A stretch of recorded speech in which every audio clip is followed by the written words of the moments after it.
Do you know what's lovely to see? Hello as well. What's lovely to see after years of people tolerating a specific sort of narrative where you're not allowed say anything that could be construed as not lovely to different types of peoples, is you're now beginning to see Irish people, and find me, Youngford just made some shot there, find me a group of people that'll do this any better. You're now seeing Irish people begin to ridicule this sort of belief, this sort of worldview, and that's great. So once humour is allowed to be humour again, Irish people will thrive again, right?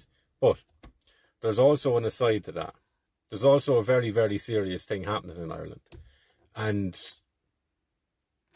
as none of us know what is going to happen in the future, we can make educated guesses and informed guesses and all that stuff. But none of us know. So when in doubt, it's best to flesh it out, right? So be prepared for all possible outcomes. And in terms of security in Ireland, as those whose job it is to uphold the peace, uphold the law, and to uphold justice equally across all facets of society, seeing as they're not doing their job, people need to be prepared for that and accept the fact that you won't be protected by other people whose job it is to protect you, all right? But you might be protected, and you will be protected by people who care about you, people you care about, and people who hold the same sort of values and a similar worldview to you. So getting healthy is always a positive. Getting strong is also a positive, always a positive. And getting comfortable and confident in the fact that I'm prepared for any possible outcome, regardless of how beautiful and lovely and peaceful that might be, or regardless of how chaotic and violent that might become. There is absolutely no harm in preparing for any of it, and all of it. That is what people have always done for centuries and millennia. Is man's makeup was to prepare himself and his family for all potentialities in the world. Because there's an acceptance in that we don't control everything, nor are we capable of ever controlling everything. Much as this government and what's going on at the moment, they're trying to do that. But the more savvy person, or the person with a little bit more life experience, will understand that you can control people for extended periods of time. So with that being said, it's on all of us individually, and as much as we might come together collectively, to be able to protect and defend ourselves and protect and defend the people that we care about. So if you're not anywhere near that, you get a few steps down the road with it, and you'll see your confidence grow as well, because your self-esteem is based on your, however honest it might be, the evaluation you have of yourself in terms of what you're capable of doing in any given situation. Okay, so you might be great at golf, you might be great at football, so your confidence is high there. But when it comes to arguing, or when it comes to debating anything, you might not feel like your confidence is there. So you don't engage with that. And by not engaging with certain elements of life, other people make decisions that will impose an impact on you, because you haven't done it yourself, because your confidence isn't that high with it, right? So in looking at the world and the way things are, if you're seeing something you don't like, but you don't feel like you're able to do anything about it, therefore you won't really act in accordance with the feelings that you have around it. Zone into that. Have a conversation with that. So why am I not doing anything? Because I don't really feel like I'm ever going to be able to change anything anyway. Okay, well, what can I change? I have mastery over these certain things. So I've shown capabilities, and I've shown that I have skills in certain areas. Can I bring them into other areas of my life? You see how the conversation just rolls and rolls and rolls, right?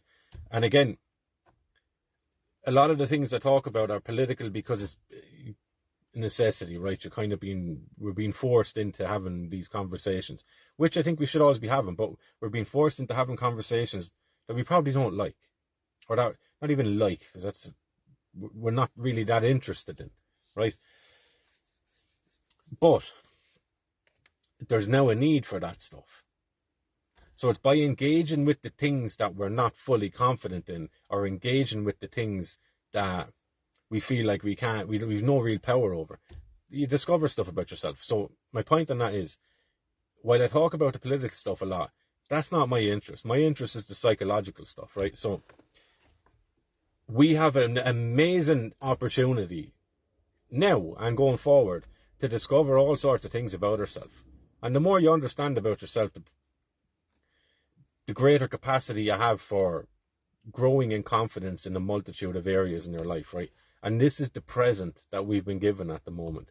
Because what is happening, what has happened, what is happening, and what might happen has snapped people out of sleepwalking through life, of just routinely going to work and doing a couple of things the weekend and then just going through it all.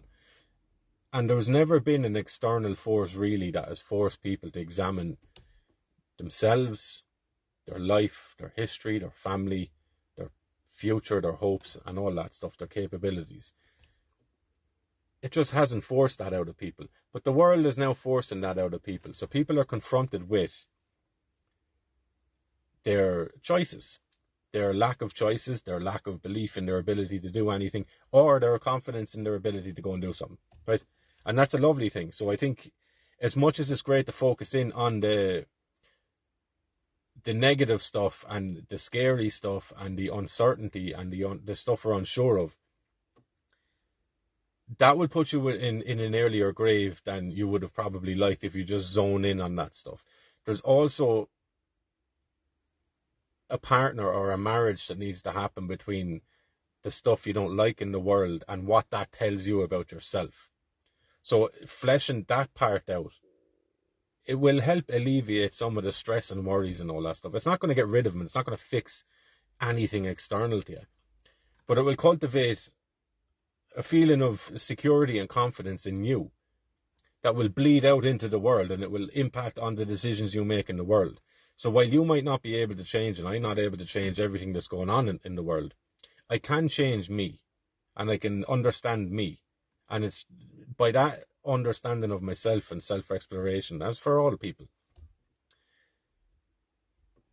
you begin to feel stronger in yourself, and that can only impact on the world in a positive way, right? So strike a balance, whatever that balance is for you. So if you're 100% just zoning in on the ills of the world, take a step back and give yourself a little bit of time as well, and cultivate the relationships in your life, right? Because we can easily lose track of them by having our attention pulled out onto the things in the world that are a concern to us, right? So have a good day, have a lovely day.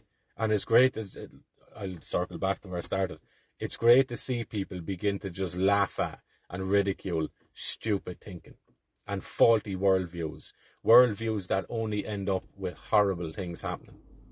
And these are the unlearned lessons of history. So the people that are starting to cop onto that and look at that and ridicule that and engage with that and combat that, thank you. Beautiful stuff.